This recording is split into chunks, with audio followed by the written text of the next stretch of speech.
What is up, everybody? Wow, look at this cast that we already have. Welcome to Blinkers Off, number 500. That's 500 episode of Blinkers Off. I looked it up today because I wasn't quite sure when we started. Way back in 2013, that's when Blinkers Off started. January 9th, 2013, we actually were getting ready for the Oaklawn meet. It was an Oaklawn preview was the title of Blinkers Off. So listen, today's show is going to be awesome. We've just got a cast of characters that are in and out throughout the whole show. We got a guy driving over there. We got Paul. We got Ryan. We got Stomich. Look at this. I'm so afraid Kelby's going to get in a wreck and I'm going to get sued. But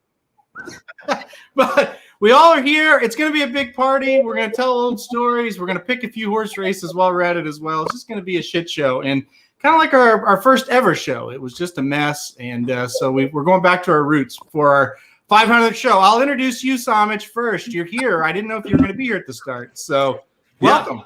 Hey, what's up? Yeah, I'm gonna jump off here. I got to do some book story time here a little bit later and put the daughter down. But I wanted to make sure to jump on and congratulate you guys on 500 mediocre episodes of a podcast. It's funny you said it like that because what we did when we started the site was like, oh, what could we do? We'll do a podcast, and then we searched on Apple. There was one podcast out there for horse racing, and we listened to it. We're like, that was pretty mediocre. So we thought, you know what we should do? Make another mediocre podcast. And that's what we did. So the world really needed it at the time. Kelby, I'm going to go to you next because you're the OG here, right? You've known us when we were literally nothing. Yeah, from the bottom. So if you see the video at the opening and Kelby's like, he's the one shoeing the horse there. So yeah, our first ever article was actually an article on you. So you should feel honored. Do you feel honored?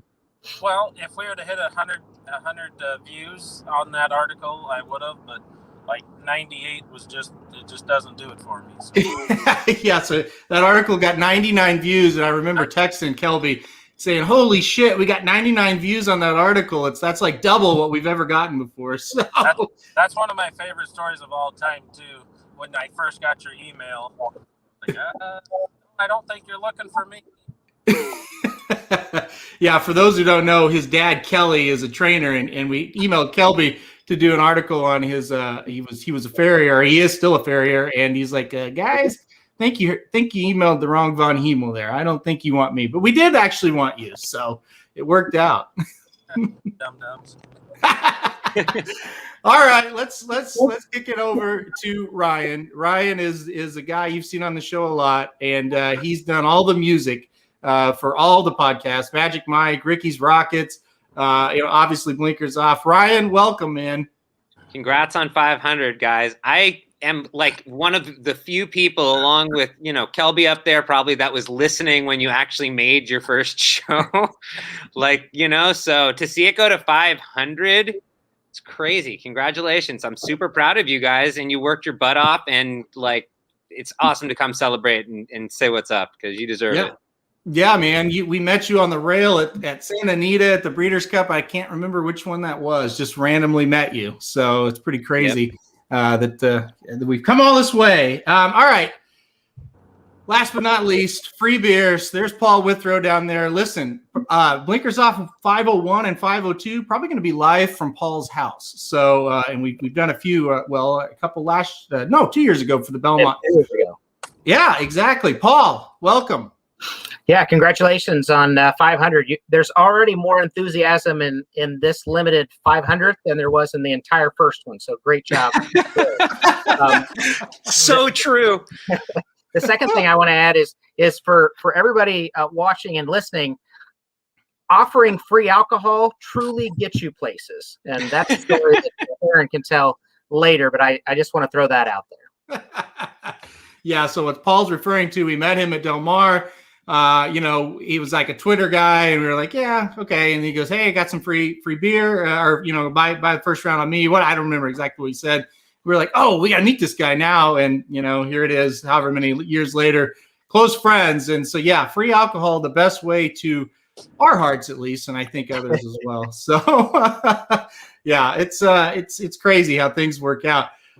Guys, I mean, this is awesome. We're going to make it a party atmosphere tonight. We're going to have people popping in and out, but we are going to do some races as well. But I think, Jared would kill me if I didn't, do the opening or do the start of the show, like the Let's Go thing. So I'm going to do it. We're going to preview a bunch of races. We're going to preview the Penn Mile. We're going to preview the Pennine Ridge. We're going to preview 4 races from Churchill Downs on Saturday, 2 races from Santa Anita on Saturday, and 2 races from Lone Star Park on Monday. Plus, going to just be random stories throughout the night from Blinkers Off. What was your favorite Blinkers Off moment? What Blinkers Off did you hate? Yeah, all that kind of stuff. So, without further ado, let's go. What do you think? Did I channel my inner? Killed it. Yeah. All right. Listen, we got another guy right here. Vinny, what's up, Vinny? What's up, guys? What's up? Speaking of legends, love it. How you guys been? I mean, we're doing good. I think we're doing good. Well done. I guess that's Jared. Jared's also driving. He's on Periscope. He's watching. He's texting. 2 kids in the car, pouring down rain. What else is he doing? Toting luggage or whatever. So that's safe. Probably shouldn't do that. I have to switch up subjects. When you get back into recording this, you have to talk about the fact that there was some major announcement in the fantasy league, just because that announcement came quicker than the actual announcement in the Kentucky Derby. And that's pretty amazing to me. If there's one thing people know about me, I come very quickly, Ryan. So that was Kelby, don't get a wreck up there laughing. Yeah, Kelby suddenly can't hear you and the phone cuts out. I just love that we've got the steering wheel look of Kelby. Well, it's perfect right by the speedometer, so what it's there for. Oh, if this was a movie, it's gonna fall and it's lodged between the brake and the floor, and he can't hit the brakes. And unless it's Final Destination, maybe. But I can set it there, and I can have my drink in my other hand. I'm not and driving. Just, got a Red Bull. Yeah. Red Bull. Okay. I just saw a can and I thought, oh boy, this is bad. He's gonna show us a white claw. Yeah, totally Red Bull, fellas. Totally Red Bull. Oh man. All right. Before I get going again, does anybody handicap the Penn Mile? Oh, nice. That's great. We weren't told there was any homework for this. Yeah. All right. Well, I'm trying to do it now, but in honor of your last statement, Aaron, I'm going to go with the Minuteman. So, I love Altador. Oh, this is why. This is a lot of fun. All right. I'll kick us off. We'll talk about the Penn Mile. Look, here we go. It's pouring here in Oklahoma City. Yeah. Remington Park canceled tonight. So, yeah, it's bad. It's flooding here in Joplin as well there, Pedlo. So, pretty crazy. All right. I'll count us down because I think it's better for editing if I count us down. So 3, 2, 1. All right. We're going to kick it off with the Penn Mile Stakes Friday from Penn National. 1 mile on the turf, a field of 6. And Mark quickly says Altador is scratching out of the race. So it's a field of 6 because Altador is out. Second time in a row that Altador has scratched out of a stakes race. He also did at Pimlico on Preakness Day. I asked the guys before, I said, hey, anybody handicapped the Penn Mile? And they said, no, sure haven't. So I will go ahead and talk about it real quick. I really wanted to try to beat number 3 NX, but this field of 10, it kind of leaves a lot to be desired, especially without a door out. So I did go with number 3, Annex on top. It's just one of those situations. I think he gets a little bit of class relief after running in a very tough American Stakes last time out at Churchill Downs. So Annex for me, the 3 horse. Paul, you said you might be handicapping it real quick, but no, right? You didn't do it. No. Talk to me when we get to Belmont. Okay, All right, I'll go through it for you, Aaron. I got you. Okay. So what about the 6, Cebulus, or whatever the heck, however you pronounce that horse? Yeah, Cebulus making the turf debut, a colt or a gelding, I should say, by Not This Time, and Kelby knows who Not This Time is, and I think everybody does, but Kelby knows him even a little better. But yeah, you think this horse without a door out can take him gate to wire? Well, that's the key, right? There's not a ton of speed in here when you go through the field. You got the horse right to his inside, the King Creek that's got some speed, but that's 24, 47 speed. Maybe Cebulus can get to the lead with Sheldon Russell, coming out of sprint races, stretching out from 6.5 at Keeneland. And really the way to beat Annex is to get the jump on him, right? Like it's less likely that someone like Chess's Dream beats him because Chess's Dream has that same running style. So maybe, you hope that the 2 doesn't necessarily send and you're able to just get the wire-to-wire trip with the 6 at 10-1. Yeah, I put the 6 in second for that reason. I think the big question mark is, can this horse, run well in the turf? That dirt race last time out at Keeneland was pretty strong.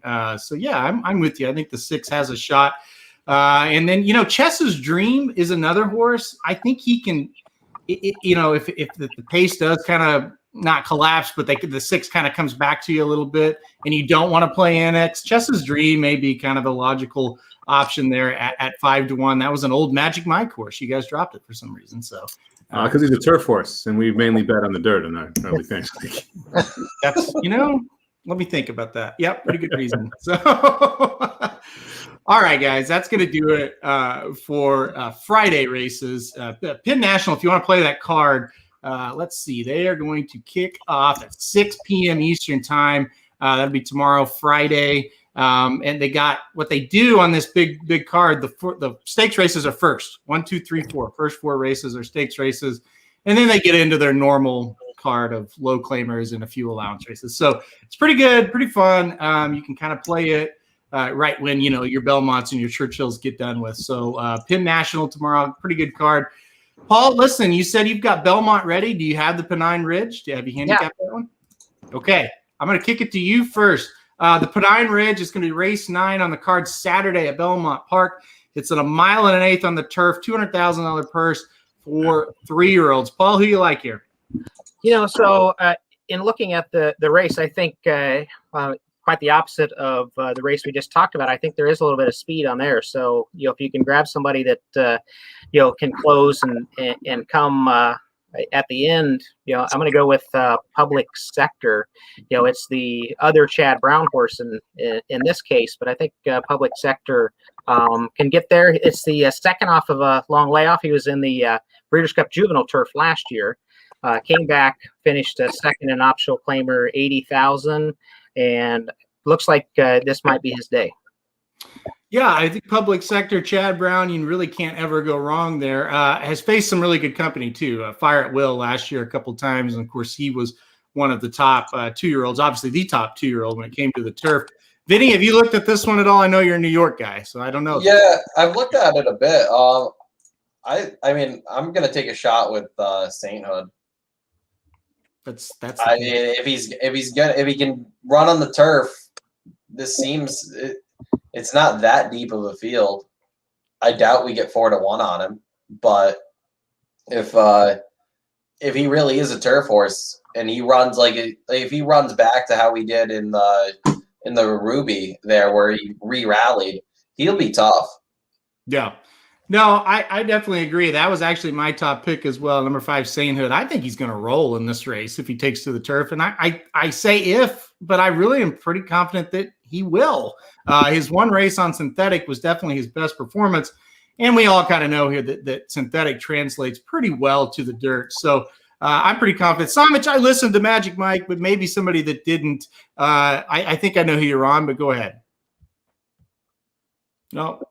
Samich is We're going to throw a three-bagger here on Sainthood. I love the pedigree. Lemon Drop Kid on the bottom. You got Mashawish on the top with Maglo d'Oro. So the horse is bred for the turf. Pletcher said he wanted this horse on turf, but they threw him in the Derby because he qualified via points in the Jeff Ruby Stakes, where I agree with Vinny. I think he wins that race if he doesn't get cut off. So this is an improving 3-year-old that should improve on the turf. And if this horse likes the turf more than the dirt, the rest of this field's in trouble. Does anybody kind of worried that Kelby just left, like disappeared? I'm worried. A little bit. I would call him, but I'm on a live show, so I can't. If he doesn't pop up here in a minute, I'll call him live on the air, and we'll see if he answers the phone. I am worried. Okay, so let's switch gears for a second. Let's kind of stop what we're doing because I want to talk to Samich real quick, who's alive in this pick 5 at Churchill Downs. Tell us who you're live to and tell us the story about it. We're 1 minute to post, so we'll kind of watch that together. Yeah, so we covered the Rocket Hour, the pick 4, and we talked about the one leg I didn't hit in the pick 5. We talked about how, the 5 kind of covered the 4 and the 6. And so I added the 7 in the pick 5 and singled up that 2. So I got through that leg, and then the 10 won the last race, which was my top pick. And so got through that leg. And I wanted to, I like the 2, the 5, and the 8 here. Well, my dumbass clicks 2, 4, 8. So I have the 2, the 4, and the 8 in the pick 5, not the horses I necessarily want. The 2 is 44,000. The 8 is 7,500, and the 4 is 22,000. So a little bit of a sweat here. I'm going to be really upset about a $30,000 misclick though if this 5 wins. So read off what the 5 is paying. 31,000. Oh, so this could be a $31,000 mistake if the 5 wins this thing, or it could be the best mistake you've ever made if the 4 wins. Well, and the thing is, like, I give Asmussen nonstop shit about turf sprinting, and guess who the 4 is? It's the turf sprinting Asmussen. So I will refrain from giving Asmussen shit if the 4 gets home. That'll be my deal with him. Oh, I love it. I love it. I'm getting texts from family members that says KVH is safe. He pulled into the garage and exited his truck. Somebody betting it. So Kelby's fine. Heather said he's home and safe. Just text him. So Kelby is safe, by the way. So that's good news. I think he'll be back once he gets up his steps. I guess he's in an apartment. I don't know where the hell he's at. Who knows? It changes every day with Kelby. All right, they're loading the gate here. We'll watch this race together, see if Samich wins a lot of money, and then we'll kind of go on with the show. But I thought this is kind of fun to see what Samich does here. I'm bummed, man. That we talked about in the Rocket Hour this morning about ticket structure and ladder tickets, and we would have hit. I like the 8 quite a bit here. I think the 8's probably going to win the race. We'd be live to the 8 for a good chunk of change if that 5 horse got home in the second leg, and he was just way back for no good reason. Yep. I know it was really strange. They're out of the gate, by the way, and the 5 goes out to the lead. No, he doesn't. No, here comes a 4. Oh, here comes your 4. Your 4. My 4. I love this horse the whole time. Loved it. Come on, Asmussen. Why not?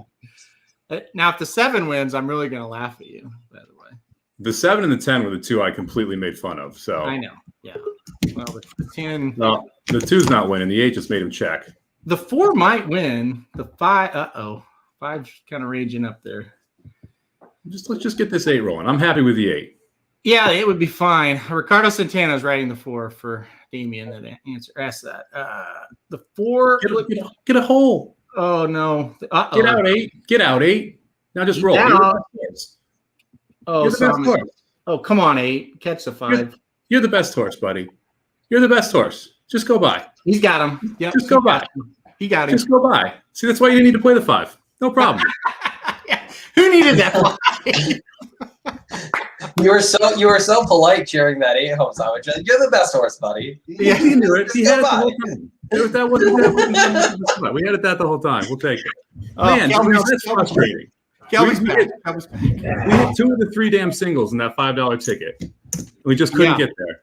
Yeah, holy cow. So 8, and then the 5 hold for second. Yeah, and then the 9, King's Mischief for third. Wow. Samich, you had to be kind of shitting your pants a bit, though, right? As soon as he got a hole, I was fine. When he was in trouble, I was a little worried. I was slightly worried there. I think we all can agree. As soon as you find that hole, everything is all right. So that's For about 30 seconds. for about 30 seconds. Oh, that's blinkers off 500 material for you right there, guys. So, all right, I'm going to go around the room here. I'm going to ask a question for everybody. We'll get back to handicapping, but we got to celebrate 500 shows. I'll start with you, Ryan, because you may have listened to the most shows out of anybody here. What's your favorite blinkers off episode out of the first 499? You know what, man? I came in here with some homework, and I've got a list for you of the top 10 iconic blinkers off podcast moments. Like, literally. So, like, I don't want to give it away with this answer, bro. I don't want to, but I worked on this thing. I even have 4 honorable mentions. That's how much good stuff happened on blinkers off. So I wish we had a Family Feud board for this, and we could go around trying to guess what episodes they were. Right. Ooh. that would be epic. We could everybody make a guess, and then you read them off. Well, okay, fine. I'll do that for sure. I'll be like, that was an honorable mention, or Yeah. no. So- Well, if you guys guess it though, you'll ruin the fact that what number 1 and 2 are. All right. Why don't you read the list, and then if it was the person's favorite show, they'll say, "Hey, that was mine." Okay, so Okay. here's what we're gonna do. Okay. So the honorable mentions are, and here's one no one ever heard. It's the unaired episode where we played a game called Horse Name or Stripper Name. If you guys remember this, we were all pretty trash that night, and I don't think it was a good show. Like, Jared never released it, and like one of us, let's just say, knew every stripper name, which was out of this world. One person was like, it was unreal. Who The knew next- them all? Hold on. Who was the guy that knew them all? Dan knew them all. And then I remember I turned to Dan because I was hosting and I said, "What do you do for a living?" He's like, "I work with kids." And we just lost it because he does work with kids. He knew every one of these things. And it took a lot of research to be like, what sounds like a stripper name? Who's a famous stripper? It was amazing. Yeah, that episode was classic. Like I said, never got released. Paul, you were there. Ryan obviously was there. Magic, can I bring you on, Magic? Or okay, Magic's now here. He was there as well. So that was after the Breeders' Cup at Churchill in 19 or 20, maybe 19. 19. Yeah. Okay. Yeah. Wait, no, Yeah. 18. Was it 18? It was Yeah, 18. 18. Okay. 18, then 19 Derby. Yeah. Okay, Yeah. Ryan, go on. That was one that I'll never forget. Another one was the most memorable best thing I saw today, which was Jared talking about taking his son to the zoo and seeing the animals and talking about that monkey with the big testicles scaring his child. There was so much to that story. The last 2 honorable mentions are when Slim filled in for Jared and said there's this horse named Arrogate. He's going to do well in the Travers and did it. That was iconic, man. That was amazing. And the last one was, I thought that Aaron did this not too long ago with Curtis, which was a Magic Mike show kind of crossover moment where Aaron said, "Ask my guest anything." And it went on for like an hour where they were asking Magic questions. That was like special to see how much you guys were loved. Here's the top 10. Okay. Coming in at number 10 was the instant reaction show from Churchill Downs when Justify won the Kentucky Derby. That was your guys' first one ever at Churchill. And your horse won on air, Aaron. Do you remember you were watching live as your horse won? Oh yeah, Kelby, Standalone Dennis won that night. We were on the air live doing the podcast, and Standalone Dennis won. Yeah. A mule. Yes, he was a mule. The next one at number 9 is the live Drunk from Florida Derby show after Maximum Security won, and Jared's literally yelling, "This is bullshit!" And then, lo and behold, now there's always that one drunk racing person, but Aaron, you got to admit, right, guys, it was bullshit. Maximum Security was a drugged horse. We learned later. Yeah. So just real quick, I'll comment on that one. I thought he might get beat up that day, because you go back to the press room and they're having the live press conference, and Service is up there, and I think this was Saez. Yeah, Saez was on him, and it's like a little room, guys. It's like maybe the size of this room, right? And Jared's drunk, and he's going, "This is such bullshit. I hate you mother effers." I didn't say the F word because Magic has to edit, and I didn't want to make him edit, all this stuff. And so I'm sure they heard him, and then they asked him, "Why did you start this horse in a $16,000 maiden claimer?" And the guy in Service goes, "Oh, I don't really want to talk about that." And Jared looks at me and goes, "Why why the F are we even here if he's not going to answer the one effing question we want to know? Go get the Miller Lights out of the fridge and let's get the hell out of here. And we walked out of the press conference while it was going on. And so he's got like 5 Miller Lights because they put Miller Lights in the fridge at Gulfstream. He's got like 5 Miller Lights in his hand. He says, call an Uber, get an Uber. He's like juggling Miller Lights in the Uber. It was unreal. It's like a Miller Lite commercial for the racing dudes. Though, right? Like, was your horse that you bet not like that you didn't bet juiced? Grab a Miller Lite and yell at the press. Miller. Well, we were in the paddock and Max Purity walked by and he goes, I wish there was rocks in this paddock. I'd kick it at him, you know? Gosh, that was the first time I had to ghost host your show because you guys were so drunk you couldn't handle the podcast. This is true. Yeah. So that's an iconic episode moment for me. Another one, and this one's iconic because it crossed over, was the episode where Judy the Booty made an appearance where you guys were just trashed, and nobody knows who Judy the Booty is. But shout out to her. A few people do know who that really is. So that's my favorite episode of all time. Okay, so that's coming in at number 8. That means there's some more iconic shit here. So 7, I honestly think this deserves its own thing. And it's not because I did it, but the debut of the Racing Dudes theme song episode, because I feel like that gave you guys like an identity. I just remember you guys on air when you played that way back. It's like one of the lost files now because Jared had it on that disc that got lost. Yeah. Mm-hmm. But I remember this. So you guys are like the first show in racing with its own theme song. Yep. Honestly, Magic, you make the list again at number 6. Magic in the shake for Fenway between the Magic Mike team and the John Ryan team. When Magic lost that shake, his reaction was freaking iconic. He threw stuff. He became like a meme amongst all of us. So that definitely comes in there. Coming in at number 5 was the 8th annual Fantasy League draft, which you can go back and hear because it was our last draft. And this had everything. It had a stoned Saratoga Slim. He was on one all night. Magic was just epic in rare form, talking trash on everybody I've ever seen. Paul winds up drafting a horse named Medina Spirit, who's now the most iconic horse in this crop, no matter what any of these horses do. And it was just a classic. And honestly, that was an achievement. I've never seen a draft like that before. Everyone who was there and saw it was like, wow, you pulled that off amazingly. Although the Bob Baffert title card changes don't hold up right now. Hold on, for reference, let me play that real quick. Hold on, Ryan. Here we go. Here we go.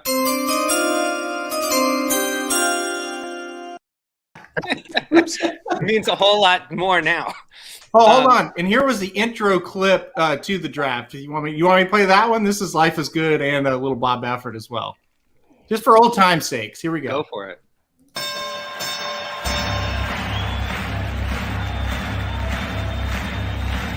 Ladies and gentlemen, welcome to the main event.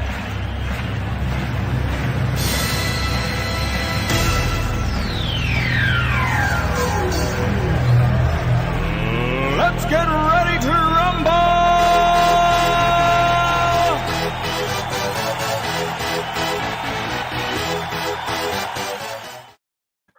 Poor Bobby. Poor Bobby. Oh my gosh. It looks so different now. Okay, episode 4. Coming in number 4 is the Fabulous Philly Crush of the Week debut, and here's why this one deserves to be high on the list.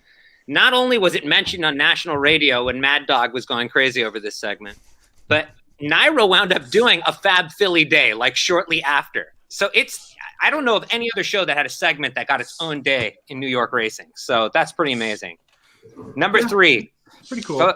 I think that's amazing. Number 3 is the debut of What the Bleep, because honestly, we played a lot of games here, but that moment was that original What the Bleep was by far the most iconic thing I ever. You guys lost your minds playing that one. Yeah, that was great.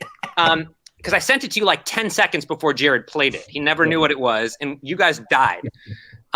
Okay, so here we go to the final 2. Real quick on that one. I want to comment on that because most of the shows I listen to while driving to work. That happened to be one that I listened to, and I thought was the most hilarious thing I'd ever listened to. I actually got it home that night, and I went to my wife Monique, which most of you have met, and I said, "You have got to listen to this." And I listened to it the second time, and the two of us are dying in the kitchen. On the kitchen. And normally he doesn't listen to all of them, but that one was fantastic. Oh, I love that you love that one too. Right? That one, I'm so funny you mentioned. Yeah, that one still holds up. It's still funny. Yeah.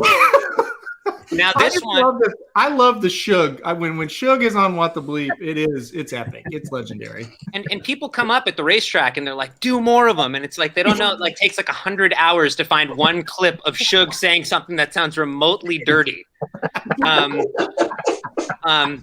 It's like 100 hours of pain. But here we go for the final two.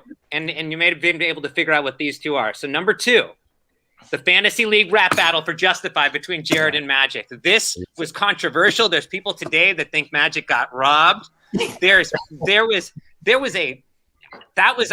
mean, do we all agree though? That was one of the most, like, I remember playing that for people who never listened to your show. I was like, you've got to hear this. Like Paul did. So that brings us to number 1. And I think this was the number 1 segment. Jared's first annual birthday bash with honestly, I think that was amazing. It had the Victor Espinoza cameo video you did for my birthday, Aaron. It had Jared's Tinder life got exposed there. To this day, like half the comments on these things are like, do you get me? What do I do? Bumble, Tinder? And honestly, the fact it ended with the Magic Mike trivia, and somehow, like if you asked him right now to name the 2 co-hosts of the Magic Mike show, he might not know. That's how little he listens to that show. But somehow he was able to answer all 3 of those questions. It was iconic. So to me, that is the most iconic stuff from someone who's listened to a large majority of your shows. So I want to hear if I missed some or which ones were your favorites, but that's my list. I would say Judy the Booty was the most fun I've ever had on a show. I think Evil Stevel was at that one too.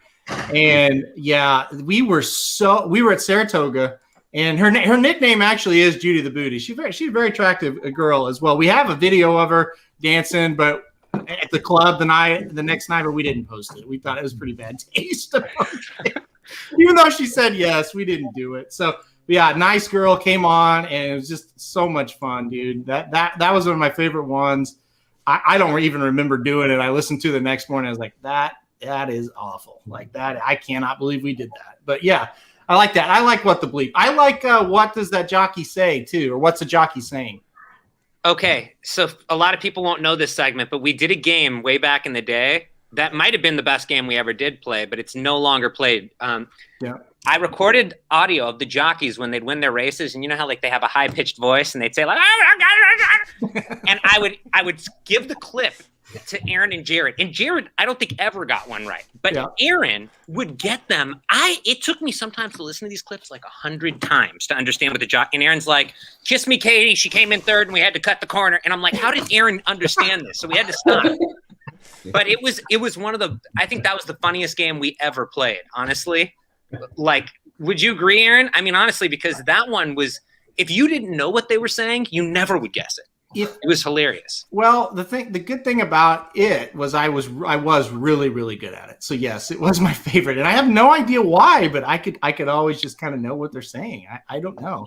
I had trouble with you put like Julian Leperoux in one time, and I did have trouble with him. But yeah, like Calvin Burrell, no problem. You're like the Calvin Burrell like whisperer. Like Ryan's right. You don't understand a damn word Calvin Burrell says in that super high pitched Cajun, and yet Aaron would be like, "Oh," and he says exactly what it is. I wish if you ever bring it back, Ryan, I want to see a battle between Aaron and Kelby. Because I think Kelby could hold his own. Because Kelby's around a lot of jockeys all the time, and I'm sure none of them make a damn bit of sense. So I want to see the two of them go at it.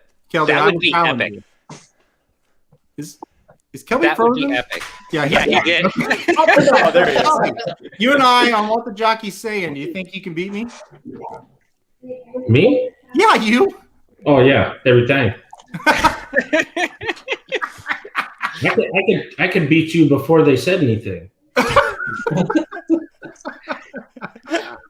Yeah, Kelby has heard a lot of jockeys. Kelby, I want to know though, have you watched any of these episodes or listened to any of these episodes that he referenced? Nope. At least he's honest, folks. I mean, you're talking. What would you say? Would you name off 10 out of 500? I mean, come on.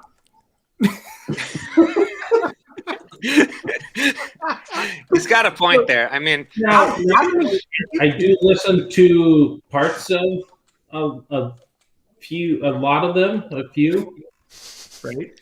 But Kelby, weren't you the first guest on the show though too? If I'm right, I'm trying to remember. I think you might have been the very first guest that was ever on Blinkers Off. That's a possibility. I don't think so. Well, you may have been on a Southwest preview that we did one night. We were all pretty hammered, and we did one. Yeah, at the Belmont. Yep. No. Well, I don't think no, it was probably at a shittier hotel back then in the Bay. No. You guys are big time by the time we started doing podcasts.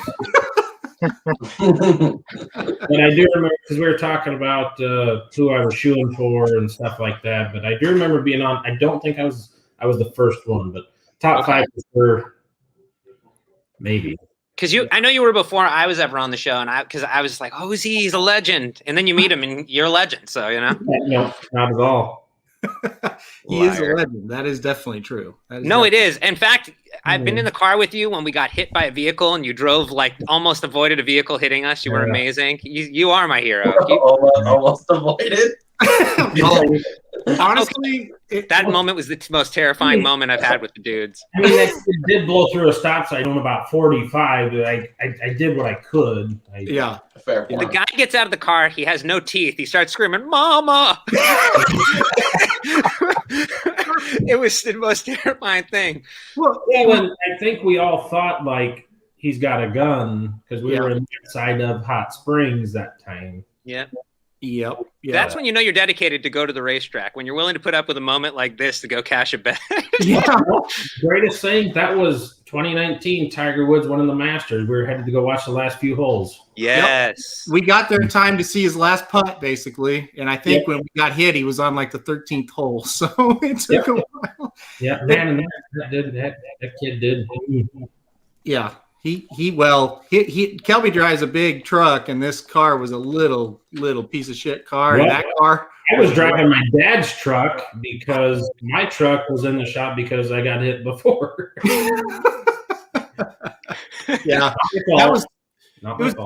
it was crazy though, because Ryan and I were freaking out, and Kelby was like the calm one. He was like, "All right, guys, he's going nuts over there. Don't get out of the car. Let me handle it." Okay, Dad, sounds great. Do you guys remember? Happen. Just to give you an idea of the neighborhood we got hit in, while we're taking a police statement, there's a dog walking around the neighborhood somewhere, and somebody drives their car by, and then goes they blow this stoplight, they miss the dog, and then they go, "Hold up a second, Chester, what are you doing in here, you son of a bitch?" Opens the door up, and Chester gets in the car. He's like, "My dog's out here, hey." He just happened to be driving. It's like, this is where we got hit. It was you're in a seedy part of town.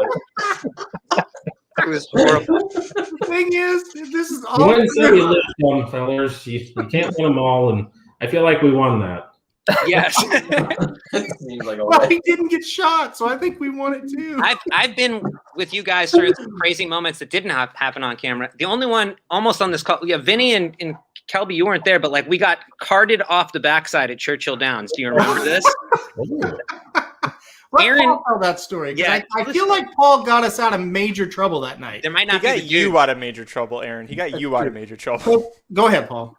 Yeah, I would agree with Magic. That was an error in the lifesaver. He might still be behind bars today if someone hadn't interceded. But that was Friday night after Churchill, day one of the Breeders' Cup. We were walking back to the car, and we cut through the backside, and we stopped by a barn. Obviously, this wasn't in 2021 where nobody could get close to the horses or drug them. So this was a different time period. But so we're walking back and we're stopping to pet the horses and Aaron had a little bit to drink that day. A little bit. Yeah, a little bit. So anybody know Monomoy Girl? You might have heard of her. Yeah. So fairly famous horse. I think she's done a few things rest of it in her life. But I'm not going to go into explicit detail. I still have a day job and have to report there tomorrow. But there was talk of an Aaron appendage ending up on Monomoy Girl. Yeah. That was about the time that this backside security drives up and says, "How can I help you?" so that's when I kind of had to take over. Fortunately, somebody grabbed Aaron, pulled him out of the way, and basically told this guy, "Yeah, we're lost. We're just trying to get out, trying to get back to our car." And the guy agreed to escort us out. Now he said, "One of you can ride up front." That wisely was me. I chose to sit up front with this guy, and everybody else sat in the back. It's like 4 drunk dudes in the back of the car, and Paul's up front, and we're all like, we're going to jail. We don't know where he's taking us. We were all so scared. He's So, taking us to the jail. You know, It turned out to be a great conversation, and the guy ended up driving us all the way to our car and dropping us off. So, yeah, that was a moment that definitely could have went another direction for sure. so if Magic, and if you remember this, I think you will. What really got us in trouble is the first barn we saw. They were all the lead ponies, and Magic and I have been looking at this one lead pony all day, saying, "Oh, that horse is so cool." And Magic goes, "Hunty, there he is!" And I look, I'm like, "Oh my God!" So we went over, we're petting him, you know, and shit, and just fucking around with those. Oh, sorry, Magic, messing around with those lead ponies, and then I was like hyper excited after that, and then I made the comment about Monomoy Girl. So Now you got to be talking about Harley, right? Lead pony. Yes. Harley. Yep, Yep. absolutely. There you go. That's why we have Yes. Kelby on. That family's from Nebraska. Really? Yeah. I did not know that. That's cool. That's like the massive lead pony, right? Uh-huh. Yeah, I just discovered that lead pony like this year. Like by far my favorite horse. So, Vinny, imagine being just blitzed, right? You're walking and you see that horse, and it's like, oh my God. Yeah. Oh yeah, definitely. He has his own I mean, level. Yeah, right. That's what I heard. Yeah. I saw it. I was just watching the stream. I think it was on Oaks Day this year. I just had the stream on, and I happened to look over and saw this lead pony, and I tweeted I'm like, is it just me, or is this lead pony like 3 times the size of every other horse? And somebody tweeted me that's Harley, and sent me a link. And I was like, this is amazing. Well, we were like, Aaron, I have to jump. I have to take us back because there was something that happened prior to that event that I think we need to talk about. okay. Because it was one of my top 10 moments that Brian did not bring up, but it does involve a Fab Filly. A Fab Filly award was given later based upon that night, and it might still scar Ryan to this day. So that was the night that they ran. What was that race? Oh, that's right. That race at the end of it, and they just played it over and over again. You guys Oh my gosh, yes. And Ryan was doing play-by-play for like the 20th time on that race. Yeah, this race kicked our ass. Just so there's some reference here. This race, we got our ass handed to us money-wise, and when you're sitting in the Breeders' Cup press room, for some reason, they just kept replaying this one damn race. So after the 400th time of you're like, I can't watch my money go down the drain again. Yeah. I just started calling it. I'm yelling at the top of my lungs, yeah, come on. Because I'm someone's got to turn this TV off. I can't look at this stupid race again. And that woman from the Blood Horse gets up, excuse me. We're trying to work here. I'm like, you've had, what race are you working on? It's the Breeders' Cup Filly and Mare Turf Sprint. It's you've had 100 hours to write this article on the most unimportant race. And you're giving me shit. I remember that. Yeah, it was Claire Novak. That is hilarious. Yeah, so that Fab Filly scarred me for sure. Yeah. I always laugh when I see Claire Novak and how pissed she was at you. And I always think about that. Oh God, it was the great. thing is, she wasn't wrong, but I just couldn't. It's just you know what I mean? When you're the dick, actually, but I was like, how dare her? Well, it was funny because it's basically us and her in the whole place, and we didn't really even know. And the guy that operates the whole Breeders' Cup's behind us. And we're all drinking, and which I don't know if you're really supposed to be doing while you're doing this work or not. But probably not. But the guy that's in charge of the Breeders' Cup, Jim Gluckson, he is hysterically laughing as you because he did the whole thing. You were getting up, you were snapping, Yeah, and then Claire Novak was not happy. Fucking no. Can I tell that my favorite time I was with you guys really quick? Like, because this is coming to me now, and Dan's in the chat. And it's with Dan. So the first time we met Dan, Magic, we're all planning to go to the Breeders' Cup, and Magic tells us suddenly, like, "Hey, I also invited this guy Dan," and we're like, "Who's Dan?" Like a correctional facilities officer, basically. It's like, what?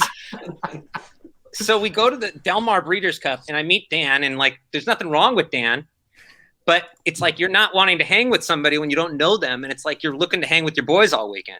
Now, Dan, the first thing we do is we go to like a 7-Eleven or something, and he buys like 7 burritos. That's right. Put in the microwave burritos. The microwave burrito. So he like, this guy's fucked up, you know? It's like, yeah, but it's like we were going to be there for 4 days. So the first night he ate all 7 burritos. So we're in this thing, and Aaron and Jared have like a master bedroom, and it's got a bathroom in it. Then there was this living room area, which Curtis sat in with Dan. And then there was this room with Saratoga Slim and I, which had a bathroom. Yep. And none of us know Dan, and he's trying to get assimilated to the group, and he's like trying not to do anything crazy. So in the middle of the night, like I'm sleeping in the room with Slim. And all of a sudden I hear from the middle of the room,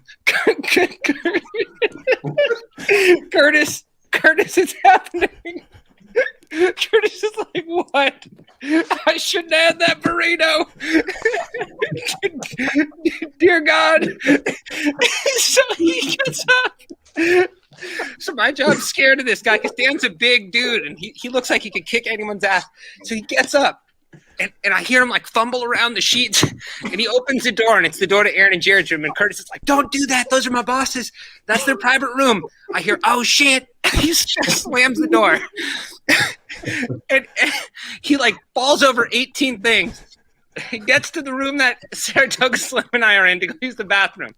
He couldn't have knocked down more shit if he tried. I mean, I'm telling you, the next morning I went over, I had camera equipment. That's the video stuff we took with Jorge Navarro. It's like he had to purposely throw shit to find the bathroom. He kicked up boom, bam. Things are falling on the ground, and he's like a grizzly bear of a man going through the room, just like boom, boom, boom, bam. Doors aren't shutting. He shuts the door. Somehow or other, no one's awake but me. The door shuts, and I just hear like, bloody hell, God help me. Someone save me, please. Sweet Lord Jesus. Oh, shit. Can we switch? Can we sidebar? Keep doing Dan stories once you finish this. Yeah, no, yeah. There's a lot of handicapping. So he's shitting himself. There's like paintings falling off the wall. It's the loudest thing I've ever. Oh dear God! Bam! There's noises, and I'm with Slim, and Slim is just dead asleep. He's like snoring, and I'm like covers over me. Well, when Dan's done, all of a sudden, what Dan did, this is my favorite part of it, is he tried to quietly walk out of the room. You know, like, that was my intro to Dan. He shut the door quietly, like got away clean, like laid down in bed. And I remember Curtis, you'd be like, "You okay?" He's like, "Yep, we're good." It's just like, but that was my intro to Dan, who subsequently. Yeah, Dan, you're laughing. I'm telling you, Dan, it was the funniest thing. And that was my most legendary moment with you guys, though. Just that moment, man. That was day one of hanging with you guys at a Breeders' Cup. Another funny story on I'm not to pick on Dan, but do you guys remember the first day after the Breeders' Cup? We got back to the Airbnb, and Dan thought that like the owner of the Airbnb had robbed him of like $2,000. Tell that story. That's the best story. That might be better than this one. We go, and he lost a shitload of money that day on Friday. He got most of it back Saturday, but he lost a lot Friday, so he was in a shitty mood anyway, and I don't blame him. And then he gets back, and he's got money for like Saturday in his backpack, or not a backpack, like a bag or whatever. And anyway, so he comes on and he goes, "Hey," he looks at me, he goes, "Hey, you need to call whoever owns this place. She just robbed me. I can't find my money." Oh my gosh. Like, holy shit. Slim. Damn. Like, flies to his room. Comes out and goes, "Oh, mine's still here." Like, I've never seen a guy move that quick. Like, yeah, you know? Slim didn't say a word and ran into his room. I didn't know what Slim was doing, and he just comes back. We're like, "What was that?" He's like, "I'm okay. Don't worry about it." He literally is like, "Oh, you know. Anyways, Yeah. it turns out Dan had put it at one point of his suitcase and not the other, and so he found it. And so we're all like, "Oh my god!" So I'm like getting on the phone. I'm like, "Oh man, has anybody been in here? What's going on?" He goes, "Oh, hold on, here it is." So yeah, that was great.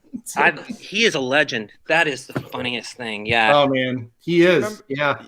But Yeah. my favorite, those are all great ones too. Another one, the 2018 Breeders' Cup is my favorite of all the trips I think we've had. The more I think about it, you remember we were doing the round table. Paul, you were there too. We were doing the round table for the first night and talking about who we like.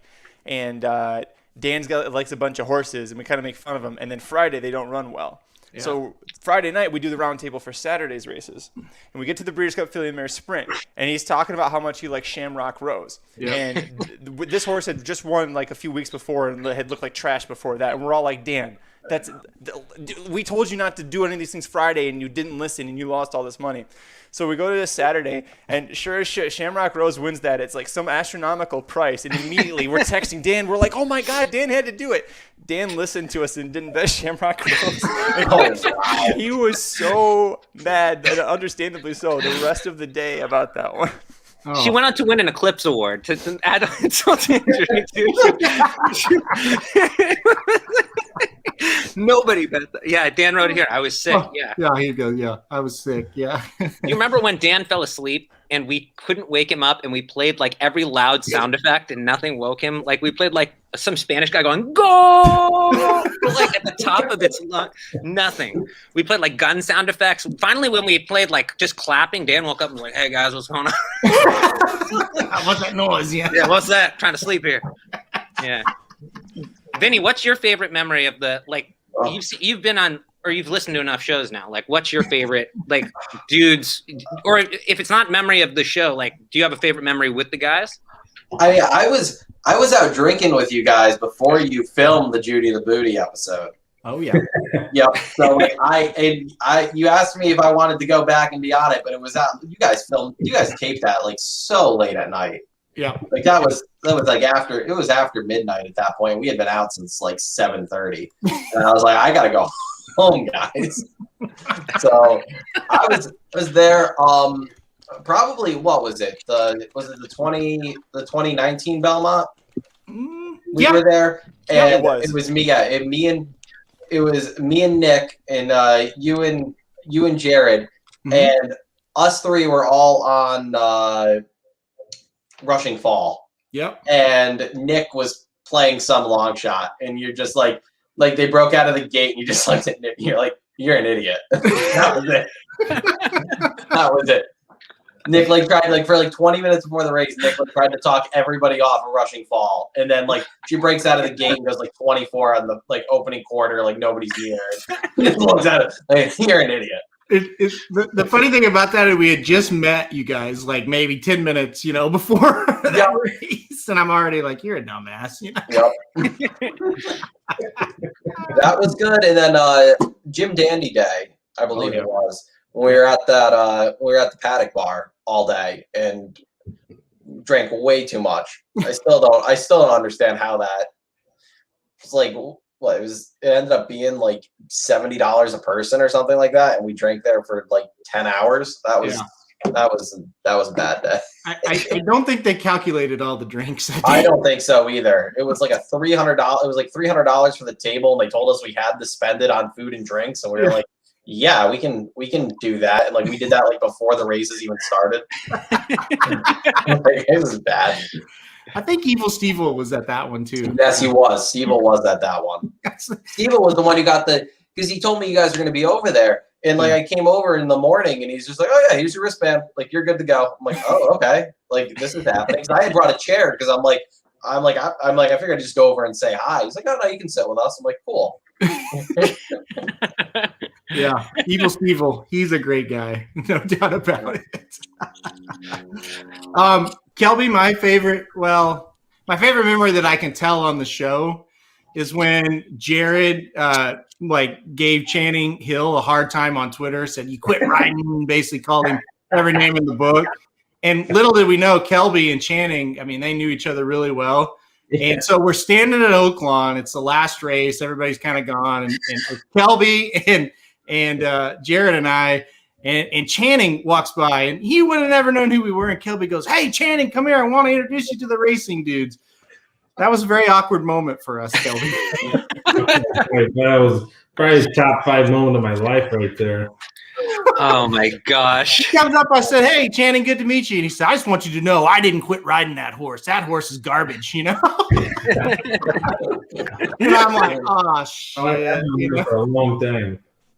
Oh, Kelby laughed about that for the rest of the trip. Like, you know, Absolutely.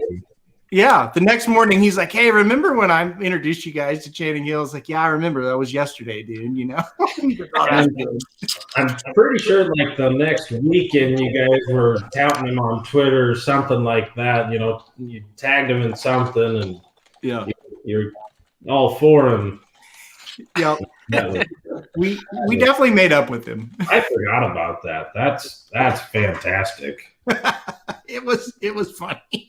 It was funny. I also love when you met Barry Switzer, who's, you know, one of my idols, was somebody I would certainly want to meet. You met him, and instead of texting me and saying, "Hey, come up here, I'm meeting Barry Switzer," you just met him, and then you came down and you bragged about meeting him, but you didn't tell me about it. You ever been shell shocked before in your life? I mean, it was Barry Switzer, Toby Keith, all their buddies.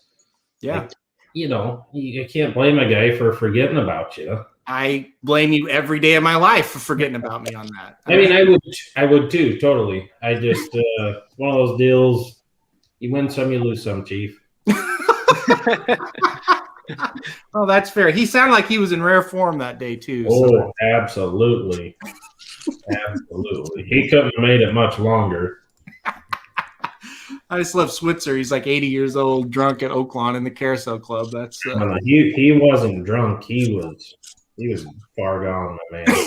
But you would have known if you would have been up there. But. Yeah, that's true. No, he was a really cool guy. You know, like he talked directly to me. It wasn't like, you know, because there's a big group there. It wasn't he was just talking to everybody. He was looking right at me and talking to me about shoeing horses and stuff. So that was probably one of the all-time great moments of my life. Yeah, I wish I would have been there. That would have been great, but sorry, wasn't there. The Next legendary coach of OU talking directly to you about shoeing horses, and you think, "Huh, I bet Aaron would like to hear this." Nope, you didn't think that at all. You know what? I'll make it happen. I'll make it happen. Yeah, well, I can't believe you on this subject. I trust you, but I can't believe you on that subject. Really? Well, how are you going to make it happen? Well, just text him. Pulls out his phone. Yeah. Oh, that you remember how freaking mad I was though, because I was pretty drunk that time too. And I do. I honestly feel really bad about that because I don't. I didn't know what was going on. Dad just like, "Hey, we got to go up here and meet these people." Oh, okay. I've met a lot of owners in my life. Yeah. And obviously met Toby many times before at Remington. Mm-hmm. Hey, you got to meet this guy. No, you know, somebody I've never heard of, or like, you know, we're gonna go meet some rich a-hole that like has a ton of money. We're gonna try to get horses from, and it's like, oh, it's Barry Switzer. Like, and at the time, like I knew Barry Switzer, but I didn't. He was just a hair before my time. So Sure. Yeah. Yeah. Well, so should I blame your dad? Your dad should have thought of me. Absolutely. Yeah. Call him right now. I'll call him. I would have him on the show, but I don't think he has a webcam on his computer. We found that out. So No, they're at graduation for Chloe. 8th grade graduation. Nobody told me about. Oh, well, you know what? I don't feel bad for you. And now you know how it feels to be left out. Well, I wouldn't have gone anyway, so. It's 8th grade graduation. Who does 8th? Like, Jesus Christ. I kind of agree. Real quick, while we got a minute, Magic, you said you're the editing guy. Yep. Cuss words, like what's good, what's not good. Magic, answer that one. What's good, what's not good? Just don't say the F word. I mean, if you do, I'll just write down the time. But Well, if telling the story necessitates it, I'll allow it. Okay. I will try real hard not to. Like, I'm headed towards here. Yeah, you get it. I'll try my best. I understand. Yeah, you said you had a rough day. You had to shoe some horses that were pretty bad there at the end of today. Yeah, right? yeah. It was just horses I've done many times before, and show up here. I've done them in Oaklawn a handful of times, and show up here, and they're just acting like a fool, I guess would be the best way to put it, without having to edit. Just they were a fool. Yeah, and it makes for a rough day. When you know they can be so good, never move like a pony, and then they rear up, and it was a bad day. So. Well, I think every day would be kind of tough, and that's a tough job. I've seen you do it live and in person. That's tough. Well, you're just not a tough guy, so. That's true. That's very true. All right, we got. Speaking of tough guys, bring him in. Hey, now we're talking. Look at this guy. Tell the people where you are. I'm literally in my parents' basement right now. Like that. Like it's not a joke. Like, are we here to raise money to get Jared out of there? Is that like a telephone show? Please help me. No, yeah. It's been an adventure. I'm moving. It's been raining for like what feels like 40 hours straight. So it's been fun moving all day, but everything's done. I'm officially moved in, so to speak, into my parents' house, and I'm here for 3 weeks until my actual house is done being built. So please pray for me. This is right here. This is where I grew up too. This is where the magic happened. So wow. So it was high schoolers back then, and now it's going to be Tinder girls. How weird is that going to be, bringing Tinder girls home to your parents? I thought you were going to say it's high school kids then and high school kids now, but no, I'm glad you didn't say that.